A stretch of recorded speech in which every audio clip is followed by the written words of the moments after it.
కన్యరాశి వారు ఆదివారం అమావాస్య పుష్యమి నక్షత్ర సందర్భంగా కాళ అమావాస్య రోజున కాళాష్టమి రోజున ఎలాంటి విధులను పాటించాలి, 6వ స్థానంలో శని భగవానుడు వక్రగమనంలో ఉన్నప్పుడు ఎలాంటి దోషాలు ఉంటాయో ఈ వీడియోలో సవివరంగా సంపూర్ణంగా తెలుసుకుందాం. కన్యరాశిలో ఏ నక్షత్రాలు వస్తాయనగా ఉత్తరా నక్షత్రంలోని 2, 3, 4 పాదాలు, హస్తా నక్షత్రంలోని 4 పాదాలు, చిత్తా నక్షత్రంలోని 1, 2 పాదములు కలిపితే కన్యరాశి. చాలామందికి పుట్టినటువంటి కాల సమయంలో డేటా బర్త్లు లేనటువంటి కారణం వలన పేరు యొక్క మొదటి అక్షరాన్ని అనుసరిస్తూ రాశిని తెలుసుకునే ప్రయత్నం చేద్దాం. టో పా పీ పు ష అణ ఠ పే పో అక్షరాల వారందరూ కూడా కన్యరాశి జాతి. కన్యరాశి అధిపతి బుధవారం.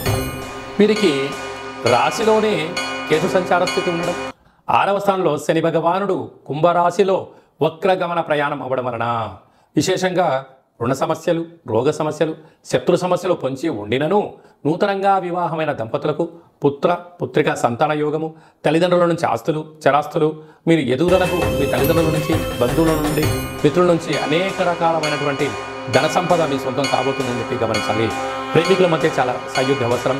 అన్నదమ్ములతో, అక్కా చెల్లెలతో వీలైనంత వరకు సత్ప్రవర్తన కలిగి ఉండడం యోగదాయకం అని చెప్పి గమనించగలగాలి. అలాగే భాగ్యస్థానంలో కుజగురు సంచార స్థితి ఉండడం వలన వీలైనంత వరకు భార్యతో కానీ భర్తతో కానీ పార్ట్నర్షిప్ వ్యవహార కార్యక్రమాలు చేసే వారందరితో కూడా ఎంతో సమన్వయం అవసరం. ఎదుటి వ్యక్తులు ఏదైనా చెప్తూ ఉంటే వినే ప్రయత్నం చేయండి, తెలుసుకునే ప్రయత్నం చేయండి. తొందరపాటు నిర్ణయాలకు ఇది సరైన సమయం కాదు అని చెప్పి మీరు గమనించగలగాలి. కనుక పార్ట్నర్షిప్తో కానీ బంధువులతో కానీ సమాజంలో కానీ సమావేశాల ఎందుకు కూడా దూకుడుతనము మంచిది కాదు. తొందరపాటు నిర్ణయం సమయం. భగవంతుడు మీకు ఏది ఇవ్వాలో అన్ని అది ఇవ్వడం జరుగుతుంది. కనుక లేని దాని గురించి ఆలోచించేదానికన్నా ఉండబడిన దానితో మీరు తృప్తి చెందగలిగితే కన్యరాశి వారికి ఇంతకు మించి అదృష్టం లేదు అని చెప్పి గమనించాలి. కనుక తెల్ల జిల్లేడు వృక్షం దగ్గర దీపం పెట్టడం, తెల్ల జిల్లెడి యొక్క వృక్షాన్ని వేరు తెచ్చి సింధూరాన్ని పూసి పూజా మందిరంలో ఉంచుకొని తాంత్రిక శ్రీ లక్ష్మీ వరసిద్ధి మహాగణపతి స్వామి యొక్క పూజను చేసుకోవడం, కాళభైరవ స్వామి యొక్క పూజలో పాల్గొనడం వలన కష్టాలన్నీ తొలగిపోయి ఐశ్వర్యం ఆనందం మీ సొంతం అవుతుందని చెప్పి గమనించాలి.